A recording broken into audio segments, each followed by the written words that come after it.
we will be taking a kernel which will be producing output matrix. So we know how to perform a matrix multiplication and then summation of all the cells of the input image. Okay, so please don't forget, you take a kernel whenever we do extraction or convolution on a input image. So we need to align our kernel across your input matrix. So we will be performing sliding.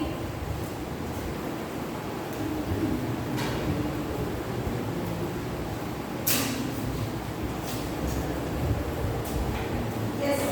So we will be performing. So please remember, general kernel size will be of 3 by 3 to get a better extraction out of your input matrices. Any of the input, whatever it may be the size of your input matrix or input image, we will be taking a standard kernel or filter size as 3 by 3. So this 3 by 3 matrix value will be fixed by the designer. In our previous example, we had taken that could be any value like +1, +2, +1. We will be taking a higher range and then medium range and then lower range. This is the general format of taking any kernel value. Apart from this, the designer can design any of their kernel or filter. Again, one more important thing here, it is not that only one filter needs to be used on the entire input image. Maybe a different kernels also. Okay, so you use one type of kernel and you extract your image, like you get a featured map, and then you use some other kernel also. Again, you will be taking a different extraction. So there again we will be finding out the difference between the, like, internally so many processes are there. But at your level, what you need to understand how exactly the extraction is taken place and why the extraction is required. Okay, so why extraction is required? Why extraction is required on an input image? From the day one of this topic, I am addressing this. Why we need to extract any image? Of course, CNN has a very important role in image processing, video processing, image recognition, and all those. Those things are the main applications of CNN. Why the image has to be extracted or filtered? So you want to make any comparison, we will not make a comparison with the whole image. Okay, so you just want to identify a particular image as what, whether it belongs to the class of a vehicle or it belongs to the class of living being or it belongs to the class of flowers, vegetable, fruits or human being or what it is. Okay, so you are going to check what it is. So you are just going on a road, something is crossing over there. So a human brain will be able to identify a dog is crossing or a cow is crossing or a person is crossing or whatever it may be. If it is some other animal which will be able to run very faster, so you will go on the same speed in your vehicle. Suppose if you analyze the animal or any living being will be able to cross with a slow speed only, you have to reduce your vehicle speed. How you will be able to do that? Once you know what it is. Once you are able to recognize what it is. When it is an automatic car, then it is an automatic car, even that should be able to recognize what is the thing which is going to cross the road or which is standing near the road, which is on the road. Those things have to be recognized. Accordingly, only it will be able to control its speed of the vehicle. Clear? So that is one of the applications. Not only that, now when you consider any medical application or agriculture, what education, anything when you consider, the image has to be analyzed, recognized properly, only then accordingly you will be able to do. So you are giving a circle shaped image and you are asked to find out the area of that. Unless and otherwise the system is able to identify it as a circle shaped one, it will not be able to find out the area clearly. Okay, so you have given the input in the form of circle, but you are using the formula for the square. Of course, you will not be able to get the proper result. Manually, we will be able to know because our brain will be able to recognize it is a square, it is a circle, it is a oval, something like that. Whereas, when the system has to be trained, it should be able to recognize, it should be able to see, analyze the image properly, and that is where CNN is mainly used. When CNN is used over there, the entire image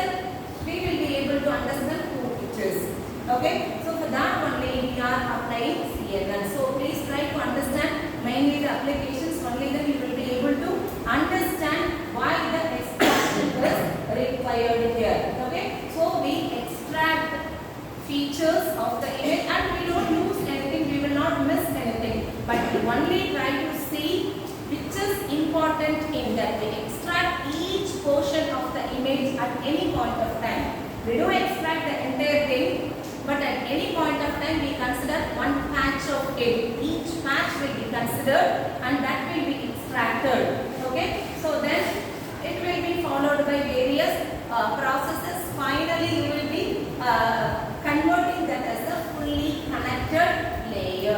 What is called fully connected layer? All your input will be connected with the output, which means suppose in an image there are some 10 points in which you are taking only some 3 points and you are processing over there. Finally output only for the 3 points alone will be computed. Then you may be losing some features or you may be losing some content over there. But it should not happen since we are taking the complete image for the processing each and every, but at any point of time we are taking a small portion of the image. Clear this point?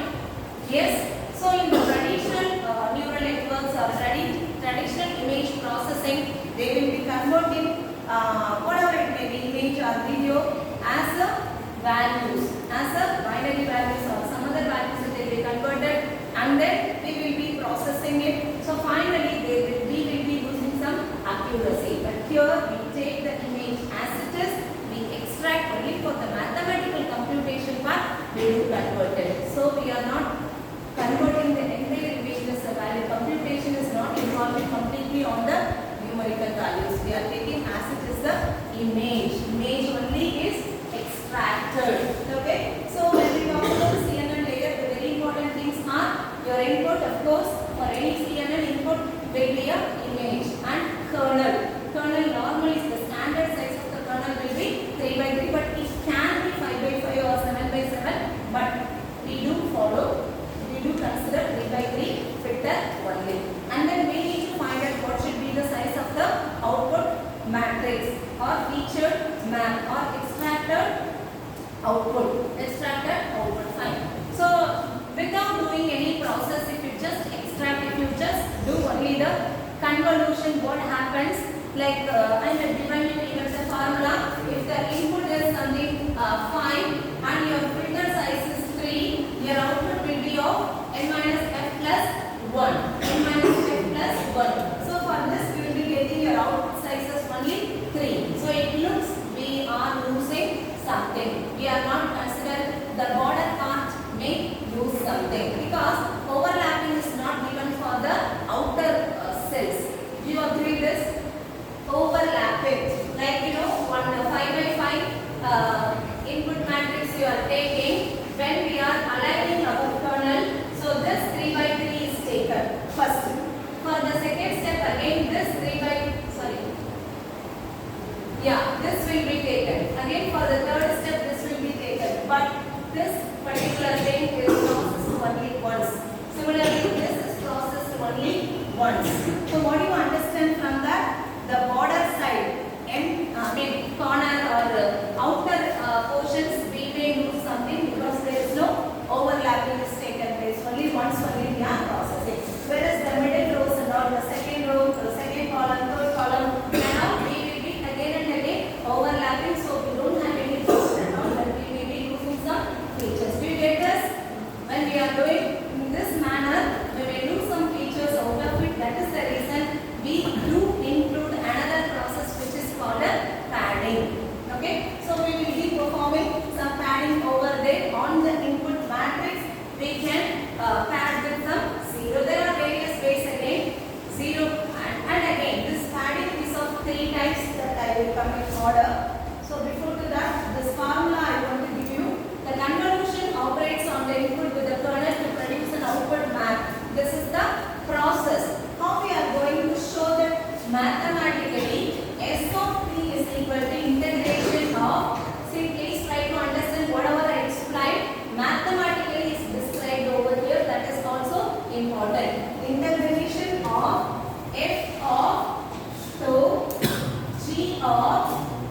The time is more important over here. At time T naught, first kernel is aligned across the first 3 by 3. At time T1, second step. At time T3, third step. For that process only, we are giving importance for even time. Okay? T minus A. So this is for the discrete domain. So this formula, because in some question paper I saw this, that is the reason I wanted to address. Okay? So this formula is broken down as, take down, express each function in terms of a dummy variable tau. Express each function in terms of a dummy variable tau. Second component, reflect the function g. Reflect the function g. That is, reflect the function g. That is, g of tau implies as g of tau implies as g of t minus tau. Add a time offset. Sorry, I did a mistake.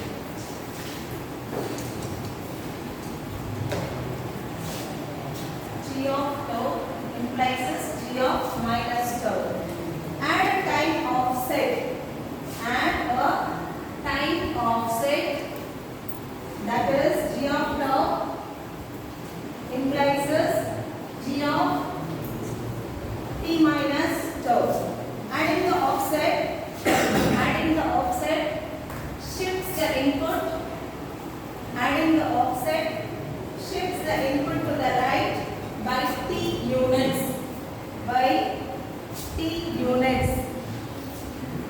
Fourth, multiply f and g. Multiply f and g. Multiply f and g. Multiply f and g. See here, we are taking f of tau as a function. From there, we are deriving this, and then we need to do multiplication of those two functions. That is the last component of this particular process. Please try to understand convolution. We are seeing the process with respect to the matrices, kernel, and all those things. This is the mathematical form of the same process. Okay. Sometimes you may be asked to explain using mathematical computations too. That's why. Multiply f and g pointwise and accumulate the results to get output. Accumulate the result to get output at instant t. At instant t. Basically, we are calculating the area of overlap. We are calculating the area of overlap between f and shifted g. I hope now you can understand. First, whatever you take is f, and then we do shift.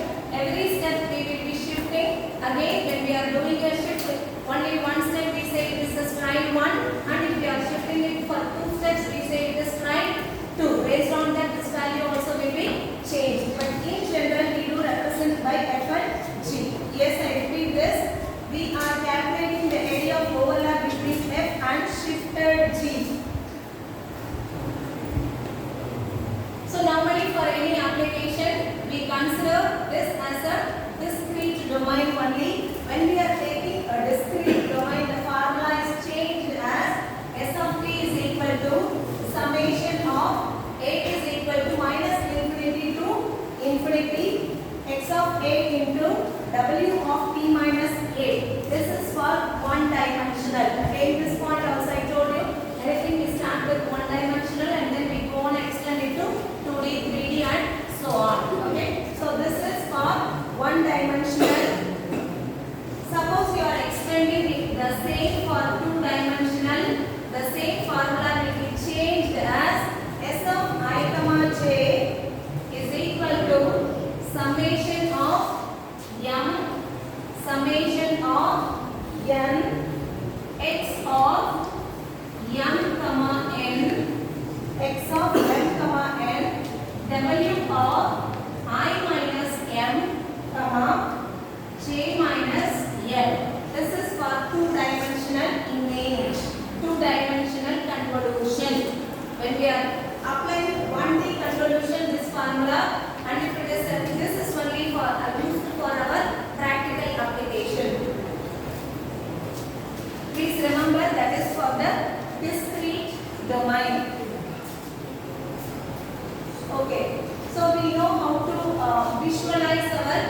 convolution operation. Suppose I take a very small matrix.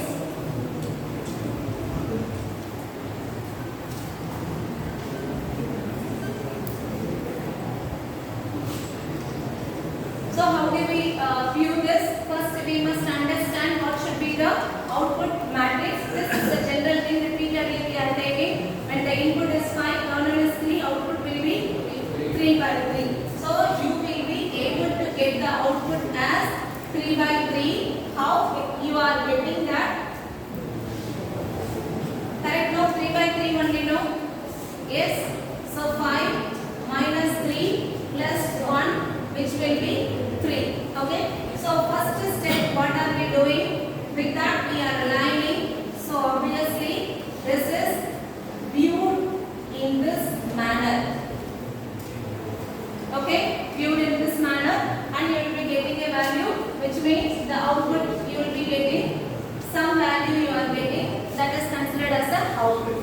So second step, what we will be doing? So again the extraction is aligned with this. Kernel is aligned over here. So now if it is animation, it will be good. This is the visualization. You may be asked a question to visualize the extracted or feature map for the given kernel. So input will be given and you will be given a kernel. You need to visualize the entire image. So step 1 how it will be, step 2 how it will be, step 3 how it will be. You need to show the visualization. That's why I am giving this. So do you understand this? So what will be the next step? So you will be aligning kernel across this portion. So this will be here and this will be here.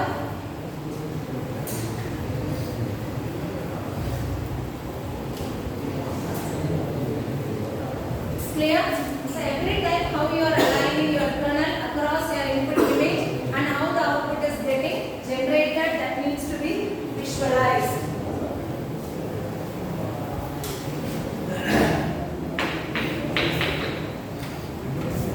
Right, take down this. So for this convolution operation, because we have covered entire thing, but a few more things needs to be addressed. That's why this extra things are given for you. So the convolution operation can be represented as a matrix vector product. Matrix vector product. The kernel matrix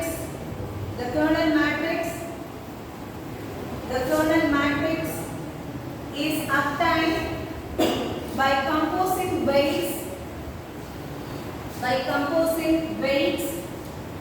into a Toeplitz matrix. You may expect all these things for 2 marks. So the kernel matrix is obtained by composing weights into your Toeplitz matrix. Like you take them, any neuron will be having an input and then weight. The weight will be composed as this kind of matrix.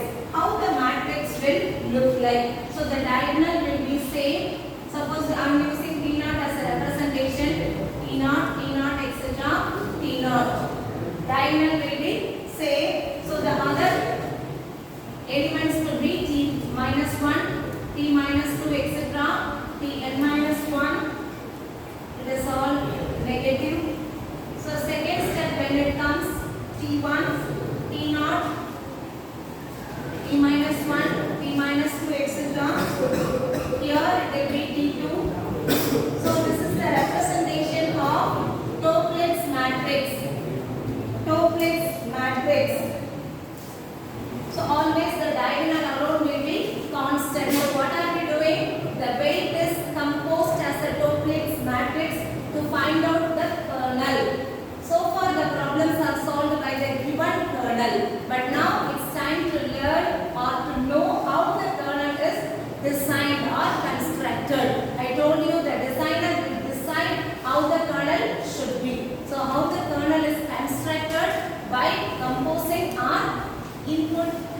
values only. Sorry, weight values. All the weight is,